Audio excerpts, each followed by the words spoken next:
Donald Trump appeared determined to find out just how special his China visit really was, even if it meant putting Xi Jinping on the spot during a private garden tour in Beijing. The 79-year-old U.S. president visited Beijing's historic Zongnanhai Garden with the Chinese president on Thursday, where the two leaders posed for an official friendship photo before beginning another round of high-stakes talks. But it was one quiet moment during their walk that quickly caught attention online. In a video clip from the tour, Trump expressed curiosity over his garden visit and if it was a special tour just for him. Thousands, yes. From other countries, presidents and prime ministers. Does he bring them? 在其他的国家来的元首啊、总统啊，或者是总理什么的，您作为国家主席，也都会到这边来接待他们吗？ As Trump asked the question, Xi appeared to shake his head, seemingly suggesting that the rare tour was not something usually offered to foreign leaders. The exchange immediately fueled speculation online that Trump was trying to gauge just how exclusive his treatment in China really was. During the tour, Xi gifted Trump rose seeds from the Zongnanhai Gardens, despite Trump controversially paving over portions of the White House Rose Garden last year. Later, Trump doubled down on highlighting his personal connection with Xi. "He's a man I respect greatly," Trump said after the garden stroll.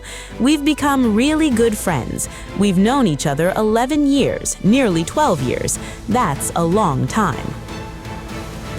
Hello, everybody. How are you? So we had a great stay. It was an amazing period of time.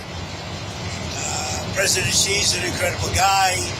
Got along, made a lot of great trade deals, including over 200 planes for Boeing with a promise of 750 planes, which will be by far the largest order ever if they do a good job with the 200, which I'm sure they will. And that's General Electric also, the engines. So they're buying General Electric. So it's approximately 450 engines, 200 planes, and a promise of up to 750 if they do a good job. We had an amazing time. It was a very historic. Oh, look who we have. Hello, David. It was a very historic couple of days, I think. Really amazing. Sir, I know there'll be a lot of questions around the China trip, but just first on Iran. Have you rejected the latest proposal from Iran, or where does that stand? Well, I looked at it, and if I don't like the first sentence, I just throw it away. What was the first sentence? An unacceptable sentence. Because they have fully agreed, no nuclear, and if they have any nuclear of any form, I don't read the rest of it. So 20 years is not enough for you? It's got to be a perfect... No, 20 years is enough, but the level of guarantee from them is not enough. In other words, it's got to be a real 20 years, not a big one. You've got to get all the fuel out and no more production. We have to get everything, but we're not even talking about, I call it the nuclear dust. Came up with a term which seems to have gone on. But I'm talking about because they would not remove the... Yeah, they said that they can't remove it because they don't have the technology to remove it. Well, they don't have the type of tractors. They say the only one, they told me directly, they said the only one that can remove it is China or the U.S. We're the only ones with the equipment. They said you were right. It is a complete obliteration. With that being said, I want to get it. And they agreed to it, but then they took it back, but they'll agree to it eventually. Can I ask you about Taiwan? What did President Xi say to you about Taiwan? And what did President Xi say to you about Taiwan? And are you still going to approve the arms sale? So, President Xi and I talked a lot about Taiwan. He thinks they cannot have anything to do with what they're doing. I mean, he's against very much what they're doing. We talked about Taiwan. We talked about Iran a lot, and I think we have a very good understanding on both.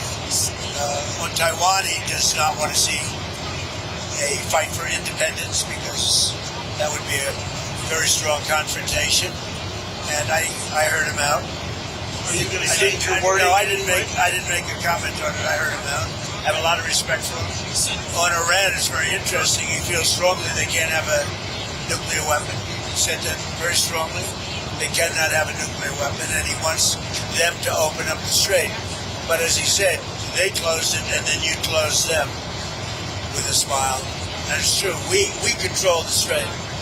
And they've done no business, literally they've done no business in the last 2.5 weeks, which is approximately $500 million a day.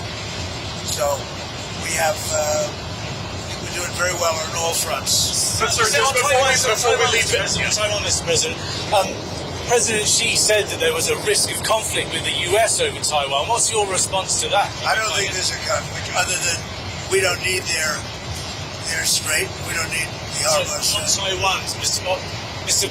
President Xi said there was a risk of conflict with the US over Taiwan. No, I don't think so. I think we'll be fine. He doesn't want to see a war. And you have two things. You have the Iranian situation. With that, I think we agree almost entirely, other than he's a buyer and we're not. We don't need it. And on Taiwan, he doesn't want to see a movement for independence. He says, look, we've had it for thousands of years, and then at a certain period of time it left, that we were going to get it back. They had the Korean War. A lot of things happened. That's all this. But on Taiwan, he feels very strongly. I made no commitment either way. We'll see what happens. What about the arms sales to Taiwan? I'll make a determination over the next fairly short period. You're not necessarily going to go ahead. It's your proposal. I'll make a determination. I'm going to see. I have to speak to the person that right now is, you know who he is, that's running Taiwan. Mr. President, did President Xi make any firm commitment to put pressure on the Iranians to reopen the Strait of Hormuz? I'm not asking for any favors, because when you ask for favors, you have to do favors in return. We don't need favors. We've wiped out their armed forces, essentially. We may have to do a little cleanup work because we had a little month-long ceasefire, I guess you'd call it, but we have a blockade that's so effective. That's why we did the ceasefire.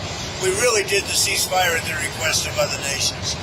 I wouldn't have really been in favor of it, but we did it as a favor to Pakistan, with terrific people, the Field Marshal and the Prime Minister. But no, President Xi and I agree on many things, and we agree very much on trade. We're going to be doing a lot of trading. Our farmers are going to be taking in. Our farmers are going to be very happy with the deal we made. Is your instinct that he will put pressure, that he will try and get them to ask him to put pressure, because I don't need favors. I think he will. I think automatically he'd like to see it opened up. He gets about 40% of his energy or his oil from that, from the strait. We get none. We don't need it.